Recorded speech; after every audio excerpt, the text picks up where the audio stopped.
2 दिन पहले इंदिरा गांधी अंतर्राष्ट्रीय हवाई अड्डे पर हुई भारी उड़ान व्यवधान की तह के अंदर एक बड़ी और चिंताजनक पड़ताल सामने आई है।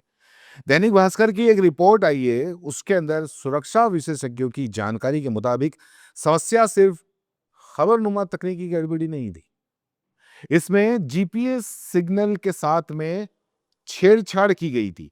जीपीएस स्पूफिंग जिसको कहते हैं, उसकी आशंका जताई जा रही है। घटना का असर कितना भयानक हो सकता था, या आप इस तरीके से समझिए कि लगभग 6-7 नवंबर की शाम को लगभग 7 बजे के आसपास जो पायलट थे, उनके कॉकपिट की स्क्रीन पर विमान की जो वास्तविक पोजीशन है, उसको बदलकर एक नकली लोकेशन वो दिखाने लगा। कई पायलटों ने बताया कि उन्हें रनवे के बजाय खुले खेत और ऊंचाई की जो गलत आंकड़े हैं वो दिखाई देने लगे। अब ऐसी स्थिति में छुटपुट हादसे के बजाय बड़ा नुकसान होना था। परिणाम ये हुआ कि 800 से अधिक उड़ानों पर असर पड़ा, कई रद्द हुई और हवाई अड्डा सामान्य रूप से 48 घंटे के बाद में अपने वापस रूटीन के अंदर वापस आया। कहानी सिर्फ तकनीकी खराबी बनकर खत्म नहीं होती। रिपोर्ट में एक नामी साइबर सुरक्षा विशेषज्ञ का हवाला देते हुए ये कहा गया है कि सिविलियन जीपीएस सिग्नल की नकल पहले सैद्धांतिक चिंता थी कि ऐसा हो सकता है, लेकिन अब इसे आसानी से अंजाम दिया जा सकता है। आशंका यह भी जताई जा रही है कि हैकर्स को बिना किसी विदेशी नेटवर्क या सरकार की मदद ये पूरा का पूरा खेल हो रहा है। इसलिए ये कड़ी जांच का मामला बन गया है।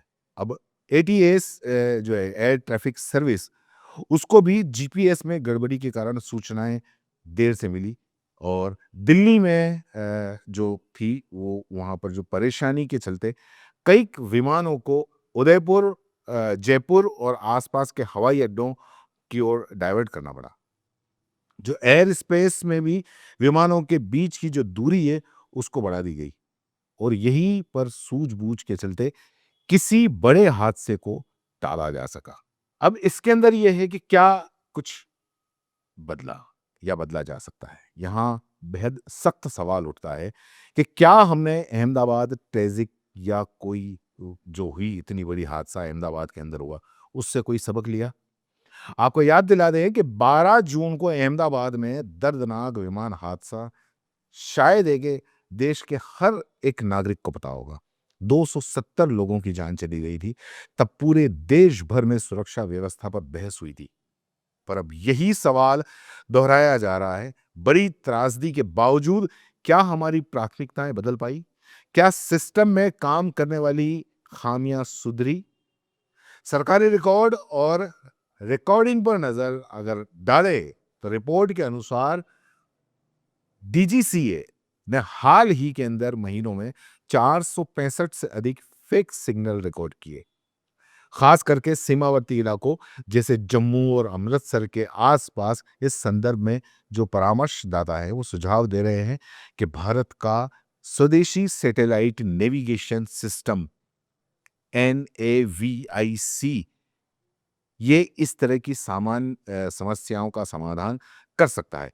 अक्टूबर में NAVIC के मानक तय किए जा चुके हैं और ये पूरी तरह भारत के नियंत्रण में काम करता है। अब सवाल ये है कि जब स्थानीय नियंत्रित टेक्नोलॉजी मौजूद है तो उसका प्रयोग फिर इतना सीमित क्यों है? और जो मीडिया है, मीडिया की पारदर्शिता और उसकी भी जिम्मेदारी है। दैनिक भास्कर की रिपोर्ट को लेकर पत्रकार दयाशंकर मिश्रा ने भी चिंता जताई है। उसने कहा है कि इतनी बड़ी खबर मुख्य धारा में पर्याप्त नहीं बन पा रही है। गोदी मीडिया को तो खैर आप जानते ही हैं, वो क्या देंगे इतनी बड़ी खबर को। कांग्रेस के नेता पवन खेड़ा ने भी इसे लाखों यात्रियों की सुरक्षा से जुड़ा गंभीर मामला बताया है। तेज तर्रार जांच की मांग की है। क्या मीडिया अब सिर्फ राजनीतिक बयानबाजी तक सिमट कर रह गया है, या सिस्टम की असफलताओं को उजागर करना भी उसकी प्राथमिकता है? ठीक अभी, लेकिन अभी तो ऐसा लगता नहीं। ये एक बहुत बड़ा सवाल है। और आखिरकार अगर बातें, तो कुछ बातें बिल्कुल साफ हैं ये जो हुआ, ये कोई मामूली तकनीकी अड़चन नहीं थी, बल्कि नेविगेशन आधारित सुरक्षा पर बड़ा संकट था। दूसरा ये कि स्वदेशी समाधान जो है और सख्त साइबर सुरक्षा प्रोटोकॉल की ज़रूरत है। अब और भी ज़्यादा बिल्कुल स्पष्ट हो गया है कि इसकी ज़रूरत है।